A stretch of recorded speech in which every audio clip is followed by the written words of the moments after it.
Hello and welcome to another edition of An English Guy Watching Wrestling. I'm the English Guy, I'm Nick. Thank you so much for clicking on another video, I really do appreciate it.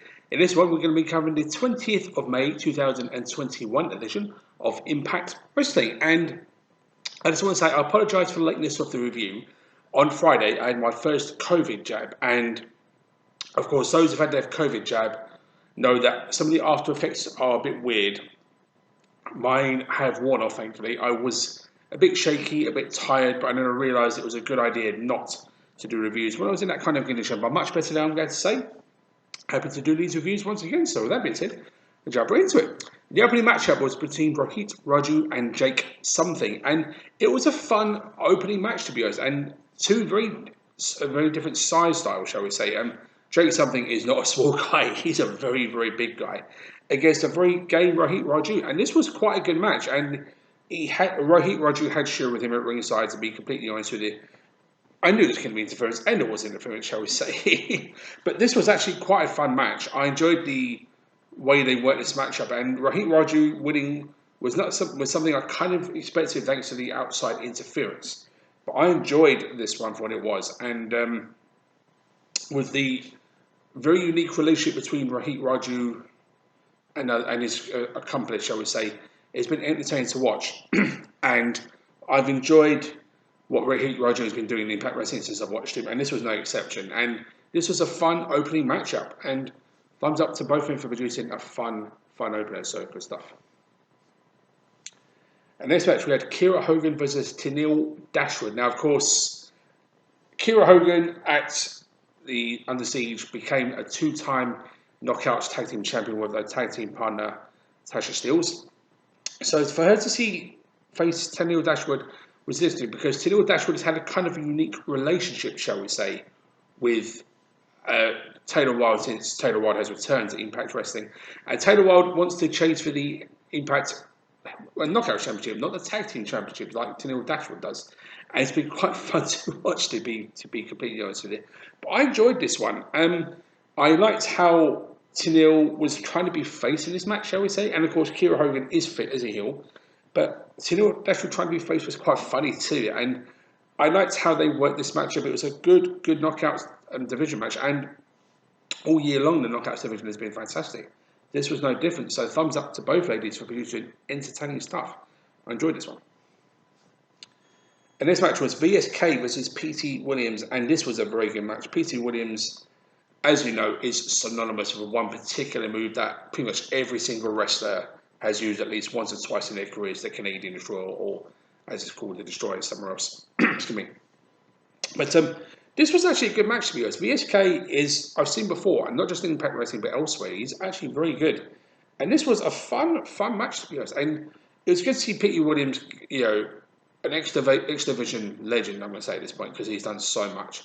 Getting a great opportunity in a match like this, and it was a fun match to be honest. It was a good back and forth matchup and an X Division style match, which obviously, because of the way these two worked, it was exactly apparent. So it was very much apparent. So thumbs up to both of them for producing a very good match. So good stuff, enjoyed it.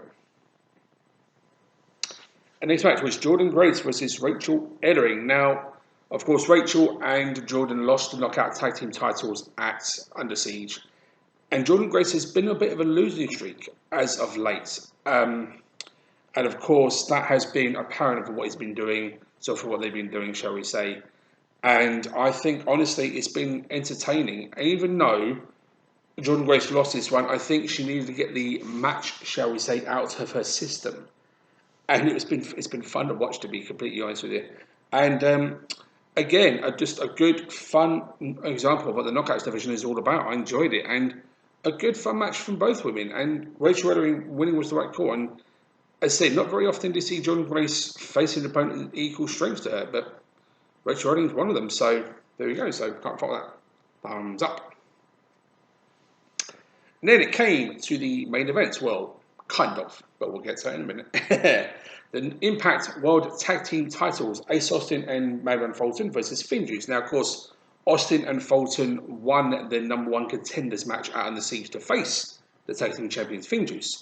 And I was looking forward to this one, to be honest, because again, Finch, it's equal in size. Shall we say Finch is, say, Finn is a bit shorter, sorry, than Juice Robinson. But it's not to say that this wasn't a good match. I enjoyed this one.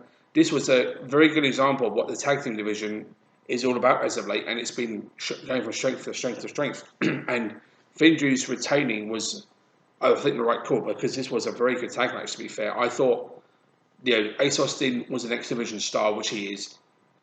Ace Austin and Madman Fulton are just stars in Impact Wrestling, full stop. The way they work together, their way to do things, and it showed here. This was a very good matchup, to be fair. And Finn Juice, I'm going to say, put on their best performance to date in Impact Wrestling. I think they did a fantastic job in this matchup. They worked very, very well together. They did very unique some things together. I enjoyed this one for what it was. So definitely thumbs up for both men. All four men for producing a very, very good main event, maybe. Which brings us to the last match of the night. Rhino and Doring versus Finch. Survived by design of Rhino and Doring versus Finch. Now, Rhino had the Bound for Glory trophy, which granted him a title shot at any given time. So, since joined by Violent by Design, sorry, he still had the trophy. So what happens then? Him and Joe Doring cash it in on Finn Juice after the matchup, and Finn Juice lost the Impact World Tag Team titles. And talk about an ending I did not see coming. This was it. And you know what? I'm all for it. I enjoyed this as well, and I really enjoyed what both men did. So all four men did in this one. Obviously, Finn Juice tried to defend himself after a grueling match against Fulton and Austin. It wasn't working, and they lost the belts. So sad to see that happen, but innovative way to end the show, which I did not expect. And of course, Violent by Design having titles now is going to make it a lot more interesting to watch.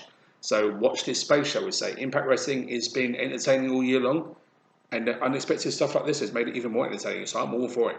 So it's going to be interesting and good viewing from here on in.